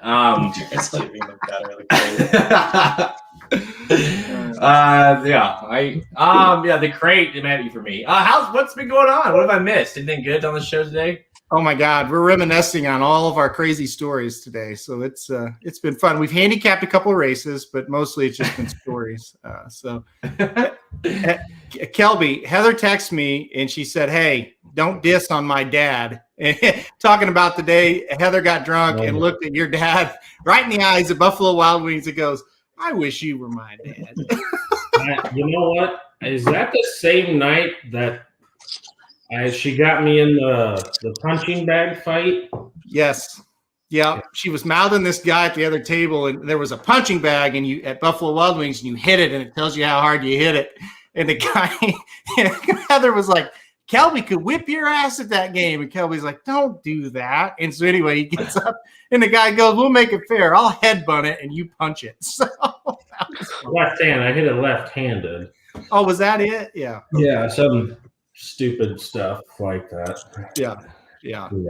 It was. What's amazing about this group is every single person on here, Halterman, you and I, these squares here, we know each other, but everyone else was literally met through this website, this venture, whether it be a pod, through the podcast, who listened to the pod, or whether it be they came to the site or saw our shirt, Ryan. So I mean, you just never know. I mean, it's amazing that most of these people are probably some of our best friends that we have in general. So it's kind of crazy. Is I was thinking about it earlier today. 500 episodes, 8.5 years it's been since I text Halterman. I was like, "Hey, we should do a podcast," and he's like, "What the fuck is a podcast?" And I was like, "This is stupid." And for the longest time, it literally was like our parents that maybe listened, and it'd be lucky if we got that. And it really turned into more like, let's just get together and talk and we'll just record it. And we had you may have already talked about this, but we had a 30-minute time limit when we first started. We used a thing called Blog Talk Radio. And so it was just awful. And it was really just happened accidentally that it grew into this. And then you started hearing people like, oh, I love your guys' podcast. We're like, really? Okay. You listen to that? And we started to realize that, hey, this might be an actual okay show. And I have no documentation of this, but this has to be the longest running horse racing podcast out there. When we started, there weren't any horse racing podcasts. So, there were actually in general, the podcast game wasn't much of anything at that time. Mm-hmm. So, I learned how to, GarageBand and learned how to edit a podcast and all that jazz, and thought we were moving up to a new level. And of course, my protege Magic has now learned to edit somewhat. He's working on it, but but no, it's been great. It's been a great run, 500 episodes, and hopefully we do 500 more. Right? I don't know if I'll live long enough to see 500 more, but. 8.5 years. Yeah, I think you'll make it 8.5 years. You make a good point. Like, I never knew any of these guys. I still don't know a couple of them. We might have met, but the Churchill Downs. But yeah. Like, Uh-oh. He paused. It sounded like it was like a really good sentimental moment. I know. It's terrible. Did you guys catch that? No. Well, like, you two were in my first wedding, or my only wedding so far. In the wedding, and just came from absolute nothing. Just you guys were interested in horse racing, and look at what kind of friends we became. Like, it's outrageous. It is. Yeah. It changed everything. Yeah, like I said, meeting you like right off the bat, and that, like, I don't think Kelby can really, because Kelby grew up in racing. His dad's a trainer, both grandpas are trainers, uncle's a trainer, and he's been around it. And I don't think he realized when we met you, we got to go on the backside for the first time ever, and just how, like, that was insane. Like, I remember going to Donnie's barn, your uncle, and petting Alternation and Kale's Posse. And Kale's Posse, yeah. Yeah, and I said to Jared afterwards, like, we don't have to do anything else in racing. That's all I really wanted to do was pet a great horse, So, and Kale's Posse to us at that point was a hero. I mean, he just won the Breeders' Cup, and obviously root for him being an Oaklawn horse, and then it's like, oh my gosh, that's the horse that that I won money on at the Breeders' Cup, and here he is. And you just don't think you're ever gonna to match that again. So I remember I couldn't sleep for a week before that Oaklawn trip, because that's the honest God truth. I was so excited, and I was also nervous of, like, I don't know what to expect. Like, I've never really been around a horse, and I've never, You were nervous. You guys sent me like 85 questions to fill out for that interview. I've never done that before. And some of them were probably stupid questions, though, right? Well, I didn't know. I thought you guys were big time. I know. Yeah. We had the site for a week, I think, until. Kelby's still in the opening of Blinkers Off every time we run the video. He's still there, so there you go. You're really a hero. Yeah. Probably need to update that a little bit. Probably. That was what, 9 years ago. Yeah. Send me a new clip. I'll throw it in there. I don't know how to. Hey. So we met Paul at Del Mar, but he's a New York guy now, but he was West Coast. And of course, Vinny Saratoga. Ryan was Santa Anita. Is Free Beers, that's Paul, right? Yeah. Correct, Yep. yeah. Magic, Santa Anita, and of course, Kelby Oaklawn. So literally we've covered the entire country in terms of where we've met these people. I do want to address before I go. I've been busy all day, but I saw an email come through, and I just had time to skim it. I wanted to talk to Free Beers about this. Is it true that Medina Spirit has been DQ'd from the Derby win in our league? Because is that true? That is what I heard from the dictator earlier today. How are you feeling about that? I'll just address that real quickly, and then I'll add one more thing on at the end. So don't run off yet, Jared. So So I actually, have been talking to Aaron for a few weeks on this, and I reached out to Slim. I reached out to the Dictator early this morning and said, "Hey, the right thing to do is to take that horse down, because you guys are fantastic. You don't hold back when it comes to Baffert and trying to protect the integrity of the sport that we love, and I just think it was the right thing to do. So that aside, I just want to say real quick, Jared, make sure you get used to the basement, because that's actually where you're sleeping when you come visit next week." So. Explain to Jared why you chose the basement for Jared. Yeah, I have a few questions myself, but maybe you'll answer it. Okay.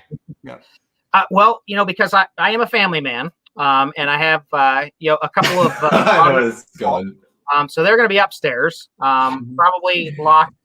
Jared won't be able to get up there, but also, I live out in the Hamptons, so there's going to be a lot of women out here next weekend, probably a lot of tender girls, and the basement provides at least some access for Jared to get him in and out. It's not going to be easy. You'll see how difficult it is, but at least it won't be coming through my front door or my back door. Someone will be going through the back door, but it might not be it. Okay, sorry.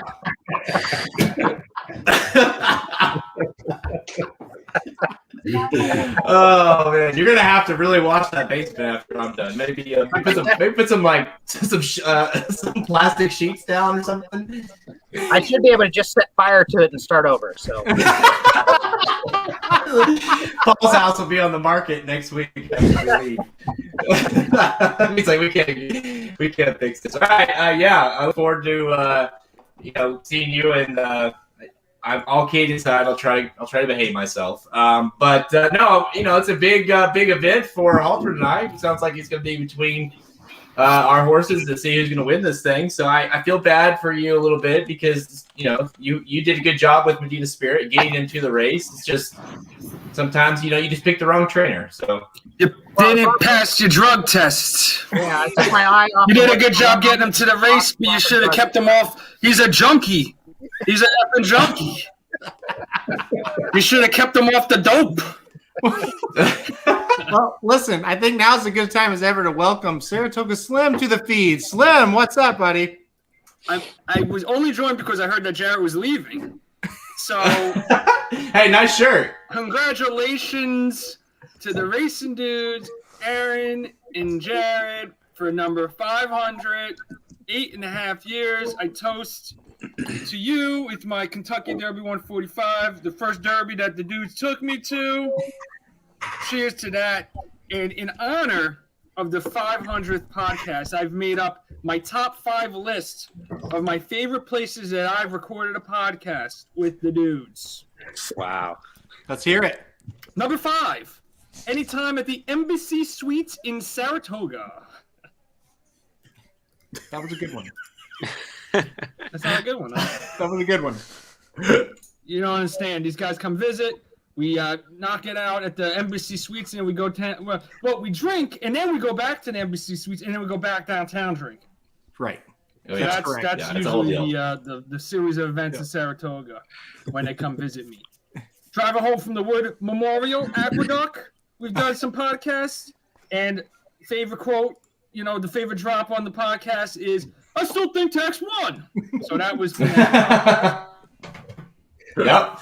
In 2019, me, Magic, and Aaron did a podcast from the house in Kentucky, in Louisville, in the ghetto. After maximum security got disqualified, we were in shock, but that was a cool house. 2017, Breeders' Cup, Del Mar, with my man Ryan Stillman was there. Magic, the first time I ever met Magic. Aaron, Jarrett, and Dan the Man was there too. Dan the Man, I don't think had a speaking part in that podcast. I don't think we allowed him to speak at that point in his career.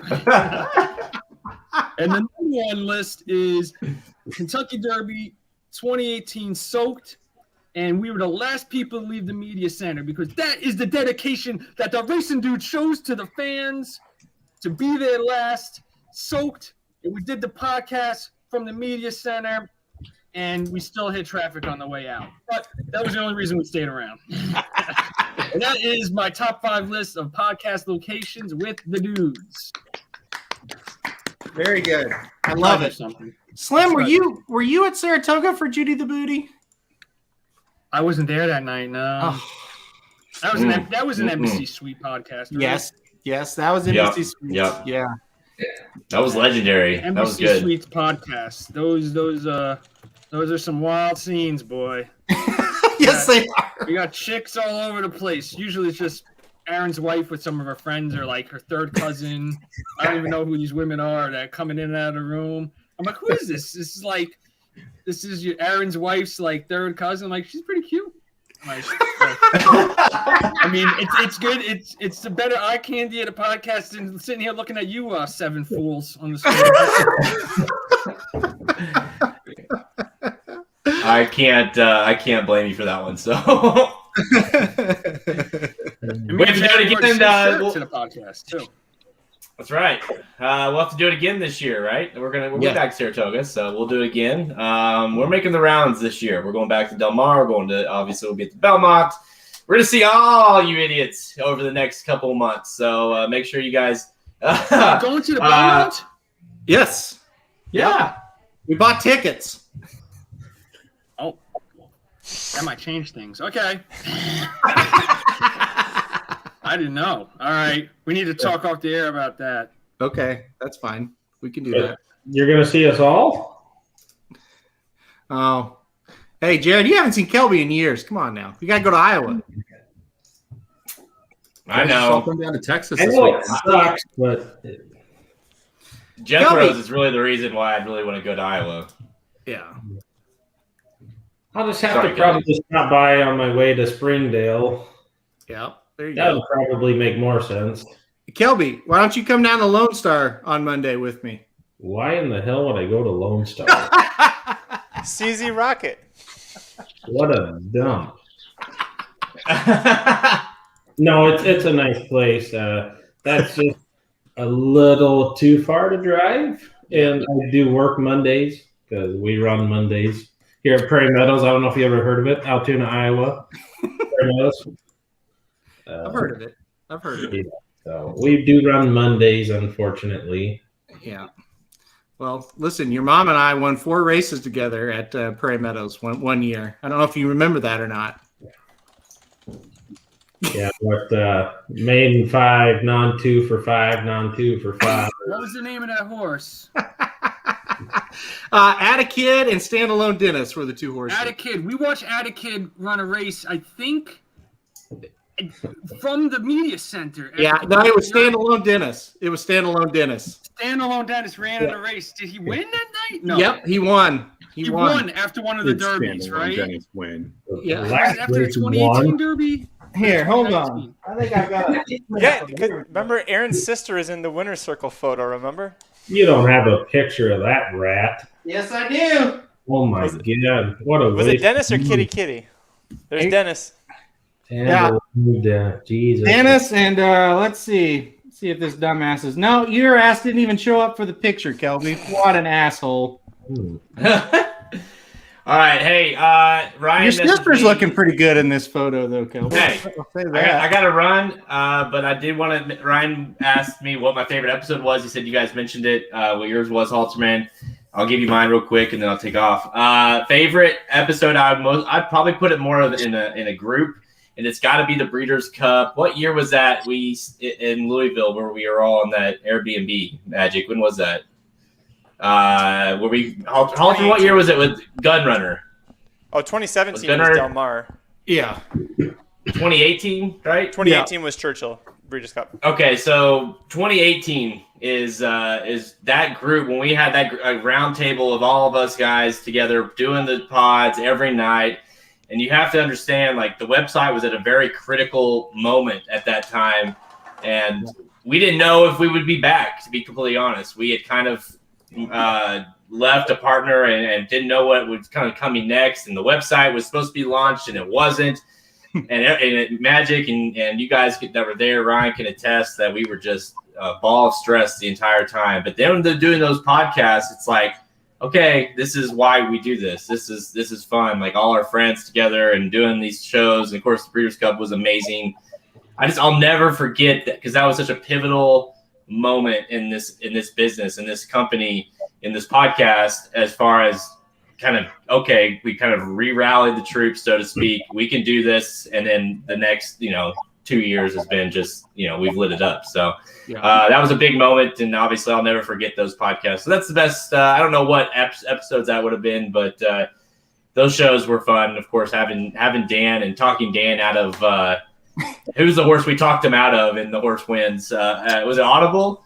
No. Yes, we did that too, though. We did that one as well. Oh, yeah, we talked about Shamrock Rose was the one. Yeah, Shamrock Rose. Talked him out of that one, and of course, then the next day it was Audible. Yeah. Yeah, that was great. But all right, guys. See you, Jared. Not only that also that Breeders' Cup, the recap show. Ryan did the rap. Congratulations! Oh yeah. Remember Ryan's rap after the 2018 Breeders' Cup? Like we all got home. By the way, it was great because that was Ryan and I were on the same airplane together going home. But we get back and Ryan's like, I made this rap to kind of talk about the whole thing, and it's like it literally every inside joke or funny thing that happened that entire 4-day period. I don't know how well I know how Ryan remembered. He's the only one that wasn't drinking. He encapsulated everything perfectly, and it was just like I listened to it like every 5-6 months still because I'm just like, wow. I want that nostalgia. Just remember, like, God, that was such a great trip. You and I in the Jew loft upstairs.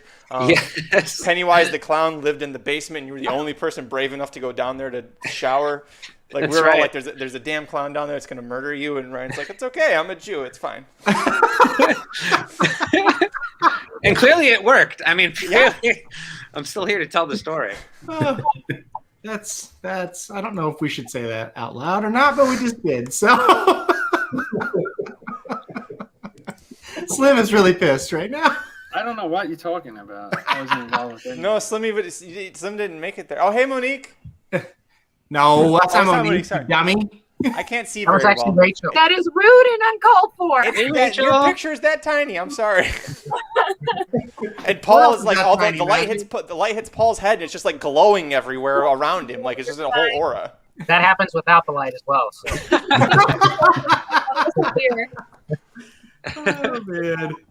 Oh man. I had a goal to like do some more picks. Should we do more picks or just do more stories? What do you guys think? I've seen the races this weekend. They're all shit. Just keep telling stories. All right. Let's keep telling stories. Go to racenews.com. I'm just mad that Cadell River's not in the win. I'm so screwed in the league. What would you do if you were me? Would you pick up Bourbonic? No. Oh, hold on. Vinny's back. Hey, there's Vinny again. Honestly, Slim, I'd trade you Midnight Bourbon because we're solid. Either we're not going to win or lose, be last. I'd trade you Midnight Bourbon if he was going to run, but yeah. Who you want? I wouldn't. Corner? I heard he's coming back. Just to give you more points so you don't finish last is what I mean. Yeah. I don't care. Who's going to win? Aaron. Well, listen. I hope Aaron wins because he'll be nice to me. Jared only wins if it's a Triple Crown. That's the only way Jared wins. I will Jared be nicer. Win? Oh no, I'm screwed if Jared wins. Oh, you're in big trouble. Yeah. Listen, it's going to come down between Ron Bauer and Hot Rod Charlie, but John and Ryan have 3 runners. So Known Agenda, Rebels, Romance, Rock Your World. What? What are you laughing If I at? hadn't dropped Known Agenda, Because they're going to win. They're still going to win. There's no way they should win. They're still going to win. Yep. Chris, thank you. Congratulations on 500. How about that? There's Chris. Chris Burley. He was at my house 2-3 weeks ago. No, longer than that. About a month. So yeah. But if who's going? If you want to talk about horse racing, who's going to the Woody Stevens? Because if Cadell River wins the Woody now, then I'd be tied for second to last with who the hell is it? Evil Austin. And Evil Stevel. Yes. So Yeah. we'd be tied. And then if Essential Quality ran first or second, then we'd be tied for last. It would be a tie, and then a rap battle would be determined to see who finished I'd have ninth. to battle both of them in a rap. Right. So I'm hoping for a tie for last, so we get that rap battle back. That would be amazing. Slim is a professional rapper, so it would be amazing. Who is that? You're a professional Oh rapper. yeah, I am. I've performed in New York City and everything. I have videos of me like performing at like real rap clubs in like Midtown and stuff. I'm playing. I'm going out playing. Oh, that's a great song. That's Yes. the song, going out playing. Hold on. I may My have rap career that was good, saved. man. I sold like a few hundred albums at one point. Really nice. $10 Hold each, on. yeah. I was like, hey, $10, man. People go to shows. I gotta find that song. I have it saved, Slim. I'm gonna I'm take off. going out. Oh, yeah, I sent you my Take care rap of songs dinner. at one point. All right, take care, buddy. All right. Oh my See you, God. Magic. Magic. Who's going? Magic? Congrats, guys. How's the baby, Magic? Oh, he's good. He's good. I'm gonna go make sure he's good. Go breastfeed him, bro. Man, Slim, I got that. Give I got him. your, what did you say?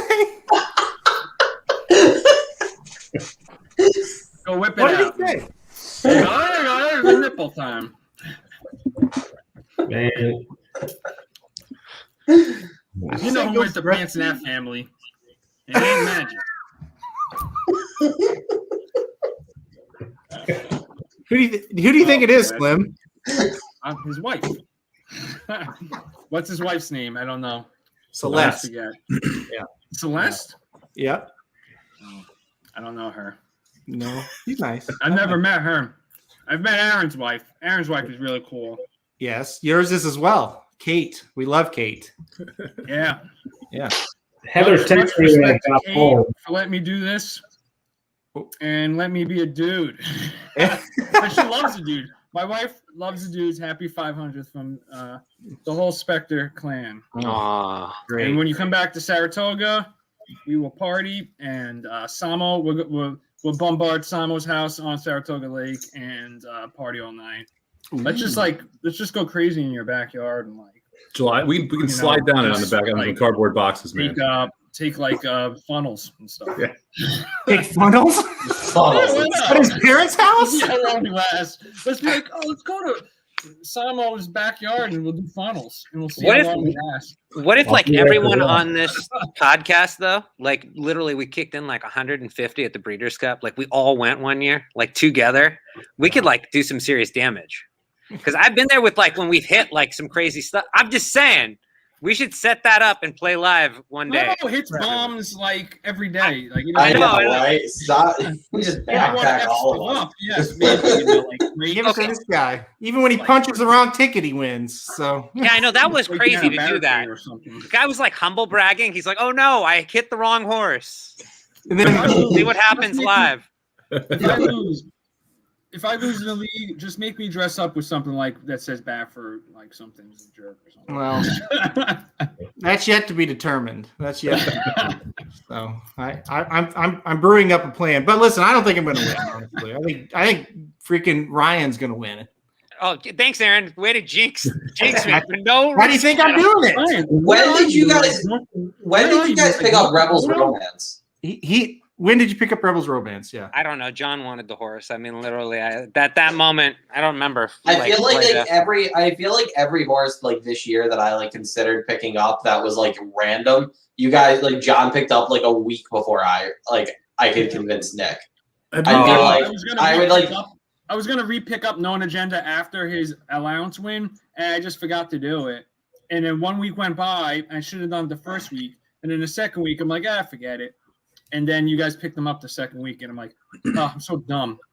Look, I'm in fourth, so I'm not. I mean, it's. Have you ever talked John out of a claim?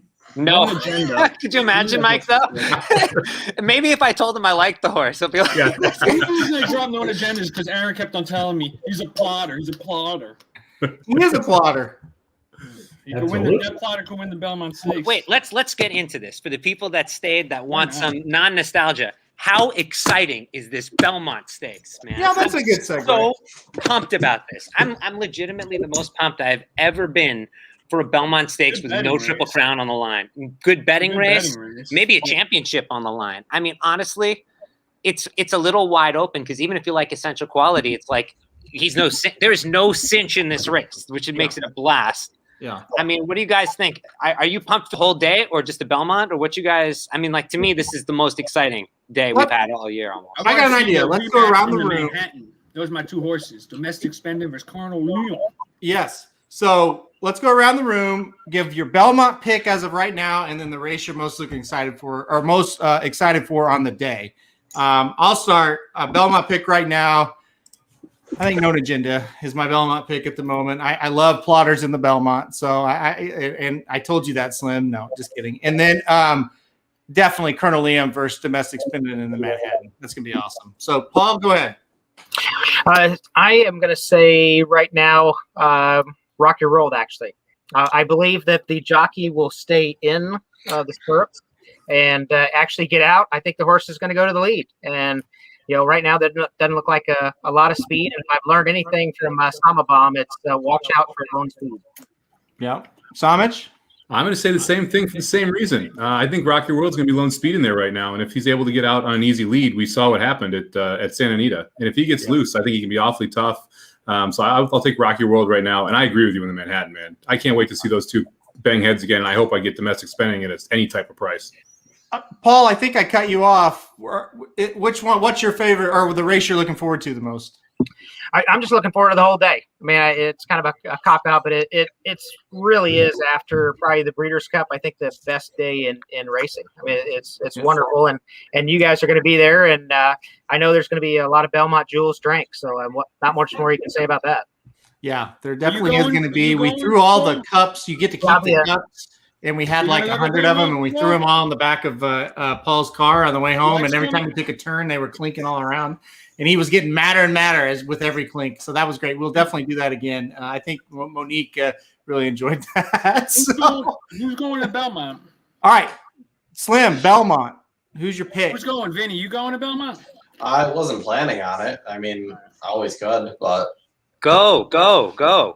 Get over there with the guys. Me and you, buddy. We'll drive down together. Yeah. All right, I'll go. Yeah, I'll go. If you want to, go. If you want to go, I'll go. You got your shots, man. If yeah. You got the J&J ain't going class. No, I'm good. You guys should record a special podcast from that car. That would be an awesome car ride. To see her talking racing with you two. You got the Pfizer? Yeah. Oh my gosh, this is meant to be then. Man, the Pfizer's the good shit, man. I knew he was going to say that. The India variant, man. Dude, they tested the Pfizer against the Indian variant. I'm gonna be honest. It was because the place that was giving them was like 10 minutes away from my house. I didn't have to drive far to get it. The Belmont, man. Everyone's gonna go nuts there, man. It's gonna be crazy there. Who'd you pick in the Belmont, Slim? It's the first big horse racing event since people got out the lockdown. It's gonna be awesome. Anyway, yeah, if I go, I'll be pumped the whole day. And I'm picking Caddo River to win the Roger Stevens, baby. And I'm picking Caddo River. That's my boy. And I'm picking Known Agenda to win the Belmont, baby. Because if he wins, I have to bet $50 on him, at least, because it's like, if he wins and I dropped him and I picked him with the last pick in the draft and he wins the Belmont Stakes, I better whatever. He'd probably be 5-1 or something. So $50, I win a few $100 back on him. So I'm picking Known Agenda. All right, I love it. All right, Kelby, do you have a pick for the Belmont? Do you care about the Belmont? Well, not so much, but I do have an idea of. Looks like there might be a little too much speed, possibly. Going a mile and a half. And I do like a Known Agenda. Known Agenda would be my horse. I think he can set 3 or 4 off of them going a mile and a half. Maybe not so much if they do 23:47 or 46, but I think he can set a little closer going a mile and a half and be good enough to win. So that's who I'd go with. It's Pletcher, man. Pletcher always does this. He always runs a horse in the Derby, and then he wins the Belmont with them. And I don't know if anybody's noticed, but Pletcher is hot shit right now. Yep. He's kind of turned back into the old Pletcher from, 10, 12 years ago. Yeah, he's hot right now. There's no question. Dude, he has to look good going in the Hall of Fame, man. He ain't gonna go and looking like a chump. He's as smooth as a silk, that guy, man. He's one of the first dudes I interviewed like I got the press pass from the dudes back in 2016 in Saratoga. I'm like, fuck this, I'm going to see Pletcher. Like that's the first guy I wanted to see. And I walked right up on him. I'm like, yo. I'm like following him to his barn. I'm like, yo, I got a press pass, yo, check it. No, I'm cool. And he's like, who the fuck is this guy? And I'm like, no, cool, man. I'm with the racing dude and shit. I got a press pass. He's like, who the fuck is this motherfucker asking me questions? And I came with him with like the craziest things. I'm like, yo, man, I saw this horse in your barn, man. Yo, it's fucking damn sire is this horse and this horse. And you're like, you trained this horse's damn sire. And I came with all these things. And he's like, oh, this guy actually knows what he's talking about. And he was cool talking to me. Well, if you ever, like, I'm going to ask him the most complex shit I could think of right now. And he'll respect me for that. And he did. Well, that's good. And I tell you what, next time ask him how it was growing up in Exarban. Him and my dad grew up together. What? Like him and my dad grew up together on the racetrack. He's a few years younger than my dad, but the racetrack in Exarban. Oh, I got you. Yep. Yeah, he grew up in the summers at Exarban. His dad trained horses there. Time to do some at it. Poor Magic. Uh-oh. Oh, there's Todd. There's Todd.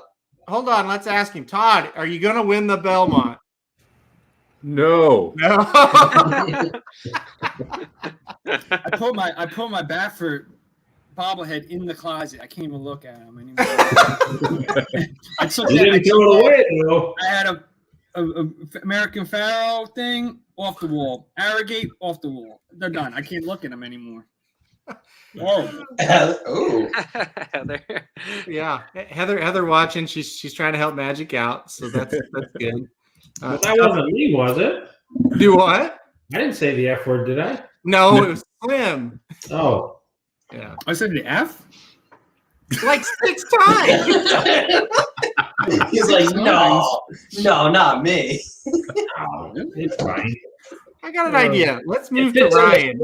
Ryan, who do you want to win, or who are you picking in the Belmont Stakes? Man, that's tough. I mean, I respect Essential Quality. If he shows up, I think he's the horse to beat just because, like, there's no way to separate these horses so far this year, right? Like what Rombauer did, if he did that any other day, he'd beat these horses. I mean, it's like who shows up with the best race on the day, it seems like, and I know I'm going to get a good run out of this horse. So I respect him, but honestly, I think it's completely up for grabs.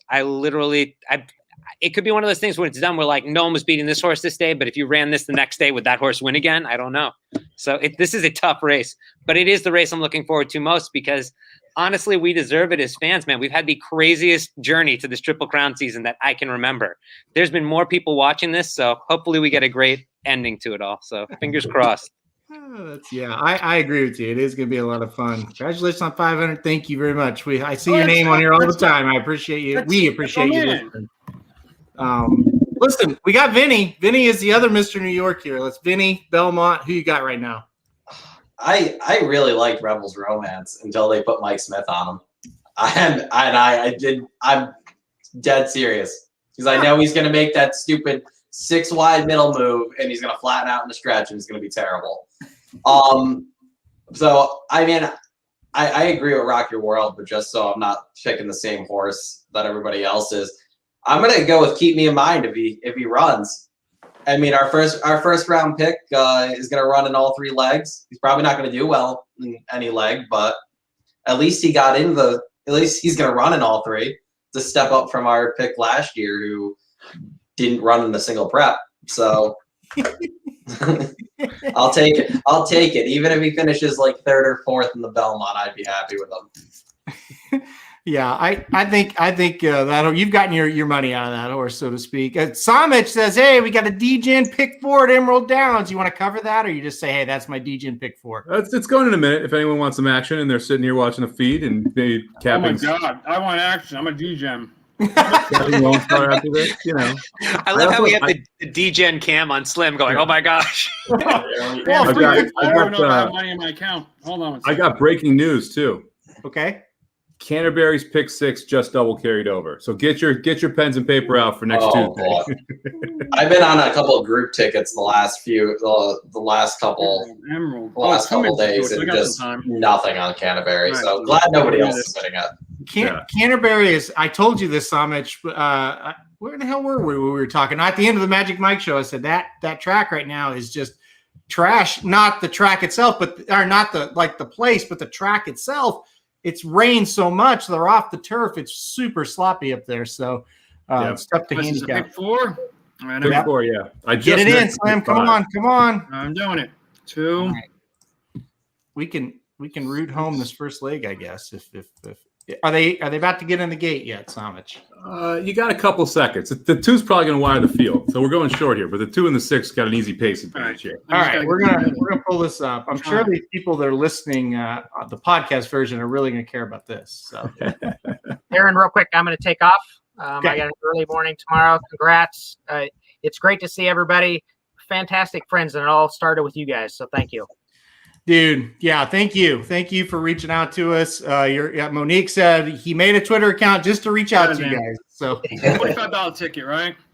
Yes. So, bye, Paul. You're the Paul, man. thanks for coming in, man. Say hi to your family. Maybe I'll see you at the Belmont. Dude, Samich was a $45 ticket, right? Yes, sir. Beautiful. I got it in. Love All it. right, we're pulling it up now. Oh, you don't shit. test me how quickly I can punch a ticket. God damn it! What are you drinking, Slim? Next to me before like big races and like, what the fuck are you doing? Oh, sorry, what the fuck are you doing? Like, right? You're like, oh my god! Like, I have like the back of the program with like literally 14 tickets written out, like big tickets, like pick 4s, like superfectas. He's like, what are you doing? Michael Myers is in. What are you drinking, Slim? What am I not drinking? What not just some Estella? Estella? Okay. I didn't know. Oh, God. It's been a long work week. All right. So we've been on here for an hour and 40 minutes. So here's what we're going to do. We're going to watch this race, and then we're going to sign off. Who won the last race at Canterbury, Samich? Do you have any idea? 2-horse. A 2-horse. 6. Okay, that makes sense. Yeah. Okay. How you doing, Ryan? I'm good, man. This Samo Bomb guy blows my mind. He's amazing. He's got all the facts and figures. He's like, here's the 2. Yeah. How you hanging in there, Slim? Yeah, I know. He's. I follow handicappers my whole life, and never seen anything like him. I mean, I've read the freaking. I used to look at the handicappers in the daily news, and I used to look at the news and the posts when I was a kid. I was like, 11, 12 years old going to track. I used to just take their picks and see who they liked, and then like make exactas and stuff based on that. Whoa! So I follow handicappers my whole life. Never seen anyone like Samich. Question, Samich. Yeah. Is the market analysis that won the last at Canterbury Park the same market analysis that used to be with Todd Fletcher? I think so. Probably. Yeah, it was. That horse paid $8 at Canterbury? That's crazy. Well, that is. That is. It also is not, but it is. Like he's gone a little south since the Fletcher barn. Well, yeah, but I mean the horse is still. I mean, just bred to be. I mean, he probably could. Yeah, to beat horses at Canterbury, he probably doesn't need to run that. It's kind of like Silvermaker, who just wins every time we have. If we're going to talk about other sports, Nets, baby, this is it. I've been waiting 30 years. Keep waiting. You don't understand how good keep they waiting. are. You can keep waiting, Slim. It's not happening. Did you see what they did to the Boston Celtics in the Hold last on. game? Did you say the They Nets or the demoralized Nets? them. The Celtics couldn't even play. Tatum got hurt and walked off the court because he hurts. What does it say about your relationship if you bring your girl to Canterbury Downs for like a date? Like, is she a keeper? Is she like? Dude, that's a hot spot in Minnesota, man. Canterbury Downs is hot. Yeah. It's like it is packed every night that they run there. Comment. Did anybody else see this? All right, I'm calling this race. We got the 2 and the 6, What? right? This comment that you put up. Yeah, on the screen, comment. And they're off. Yeah, that was nuts. that was The that was 2 insane. gets the early lead, and Okay, here we that's what go. you needed. He has to wire, dude. Right? You just say his Yeah, two's gonna wire. Code Charlie, 5-2, out in front. Is he good in the slop, this horse, though? Because it looks wet there. Is this It race is- sponsored by Manscaped or anything? Is there any? No,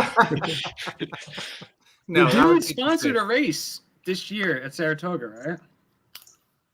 It was like a Okay. maiden special week before the Travers or something. This The horse, dude sponsored one on Travers Day. This horse won on Travers Day, Coach Charlie? I love how It people looks in the like chat he's are telling me where to take the dates. That's amazing too. Baker to Fonner, way God. This questionable. horse got like a 6-length lead at least. Yeah, this race could be all over. the other stuff they're staking. Oh my God. Uh-oh. You should have just singled this horse. Yeah. Yeah, why didn't you single, dumbass? Yeah, my bad. God, I'm he's gonna win sorry. by Just 12 an lengths. open length winner with the shortest leg of the ticket. All right. You had one backup. All right, it's okay. You didn't know he would win by shortening 6 lengths or 5 lengths. Kelvin, you've taken your girlfriend to Fonner, right? Yeah, Fonner is a hell of a time. There you go. Full crowd. That's a great weekend right there. Now the grandstand is a little questionable. I'll give you that, but that's a lot of fun. They get a heck of a crowd, and they cheer and they do bet and drink a lot of beer. It's a lot of fun. I was there. My grandma's funeral was April 15th, 16th, or 17th, and I was over there. Uh-oh. Oh. Oh no! You're just getting to the death of his grandma. God. Can you put this on the bottom of the screen during the grandma talk? Oh, go say it again, Kelby. You froze again. We need him. God damn it! Fonner, I went there for my grandma's funeral, and my grandpa, they sponsored a race for my grandma, and on a Friday, Saturday, Sunday, place is packed. They drink a lot of beer, have a lot of fun. They cheer for the races.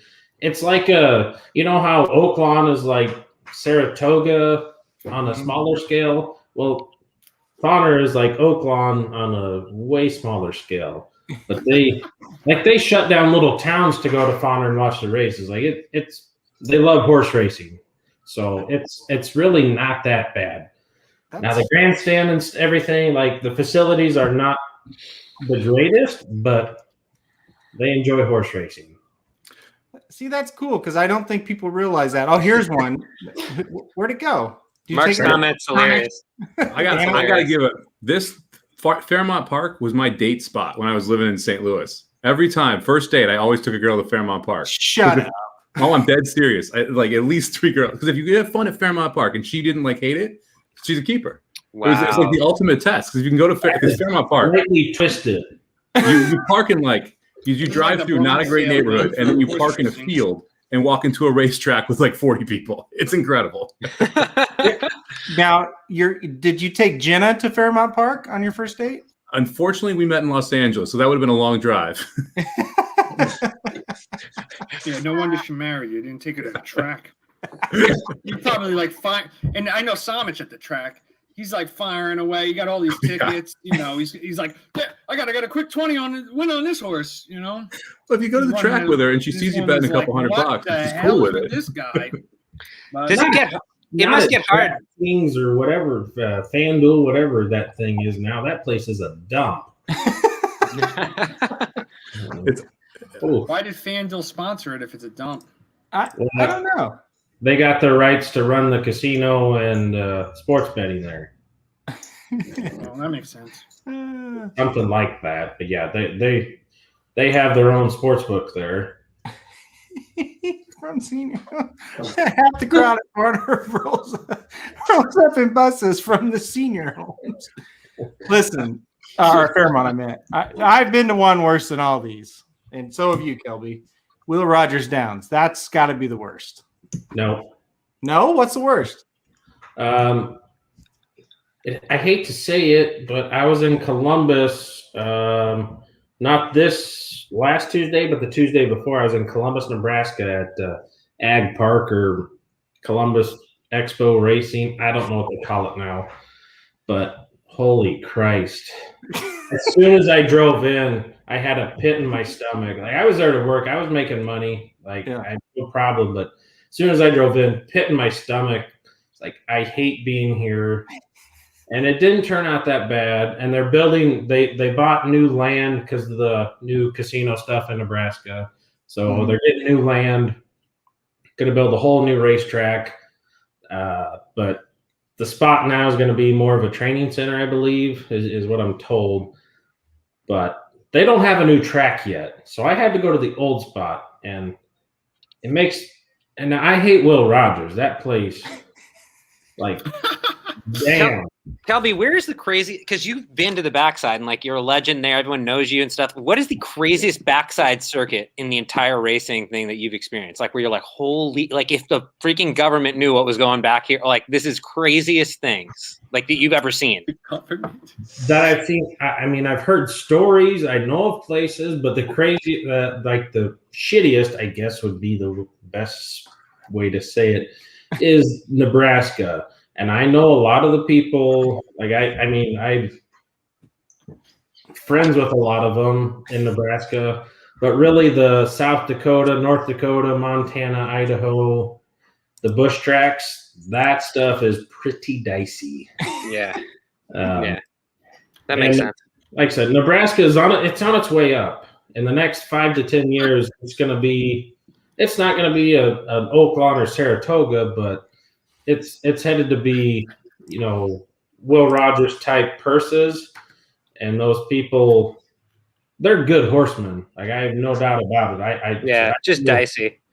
I know many of them. They're good horsemen, but yeah, the bush tracks in South Dakota, North Dakota, that stuff, you would be really surprised of when you show up to one of those places. Montana's one of them too.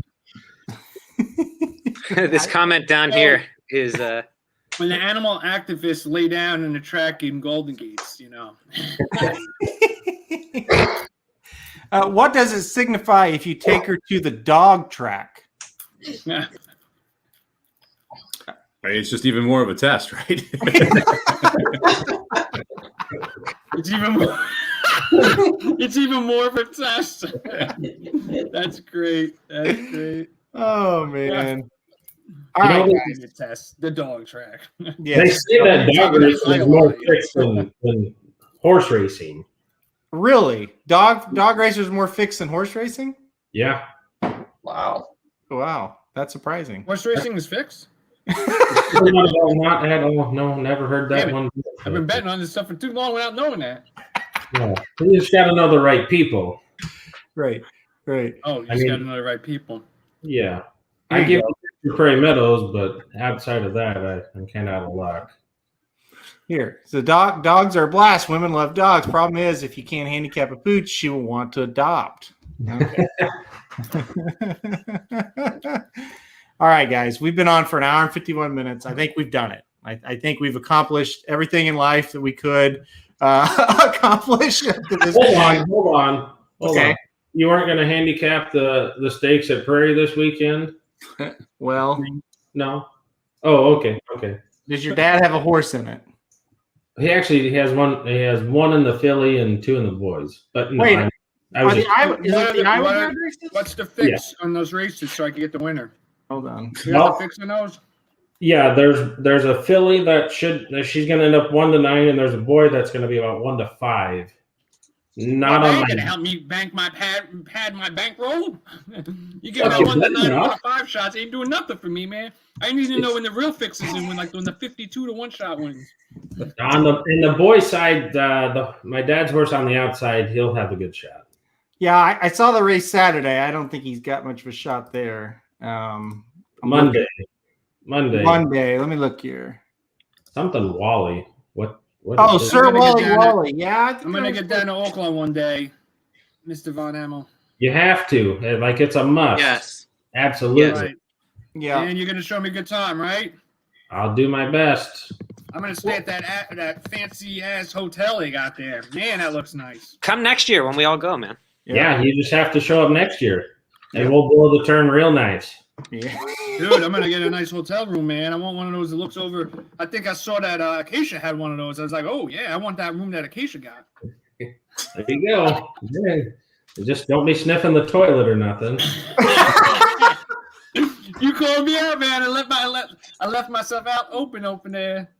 Well, that's okay if you're there the week after, but like a year later, A year later. Don't take any chances, I promise you. There's been a lot of dookies in between. There's a good shot. There's just a good shot. But yeah, come to Oakland. We will blow the turn. I know a lot of people down there will have a hell of a time. What a way to celebrate 500 episodes, boy. If you're- Happy Look at these 500. gems. Aaron and Jared, Don't I believe you sniff guys the have 500 toilet. episodes. Yeah, And that Ryan is Stillman's voice played at the beginning of every one of them. Is that true? not at the What? beginning. What'd you say? What? When did the theme song that Ryan start? What episode? I just know it was during California Chrome's run because that's why it says cat. It's the California love song. Yeah. Oh, Yeah. 15, 16, 15? That's 2014. 2014. Yeah. 14, yeah. Yeah. All right, boys and girls, well, boys and girls that are listening, listen, I want to thank each of you for coming on. And like Jared said, I'll kind of sum it up, kind of what he said. No horse racing, no racing dudes wouldn't know any of you people, and that would be I can't even, that's the worst thought I could ever have, because you guys have been and still are my best friends, and that's no lie. I talk to pretty much all of you, if not every day, every other day. Thanks. Congratulations on 500. So I love you guys. I really do. And I'm so happy that we got to, do this website and meet everybody, whether you reached out to us or we just happened to run into you or whatever. It's really been great. So thank you guys for coming on. I appreciate it. Thanks everybody for listening. If you listened for the whole hour and 54 minutes, you deserve a medal. I'm not, or a prize. I'm not going to give you either one, but I really, really appreciate it. So listen, we'll be back. Let's see what's going on. That's it. No, Ricky's Rockets tomorrow. Look, if you want to see a really, really fun show, that's tomorrow. Ricky's Rockets. Ricky's back from the Mets game, covering Belmont. So it'll be a lot of fun. So, all right, we're going to sign off, guys. Thank you so much, everybody that's still commenting. Thank you, guys. Hopefully, we are celebrating 1,000 soon. Vinny says, I'm out of here. It's over. So, all right, guys. See you next week, and make sure to check out Ricky's Rockets tomorrow.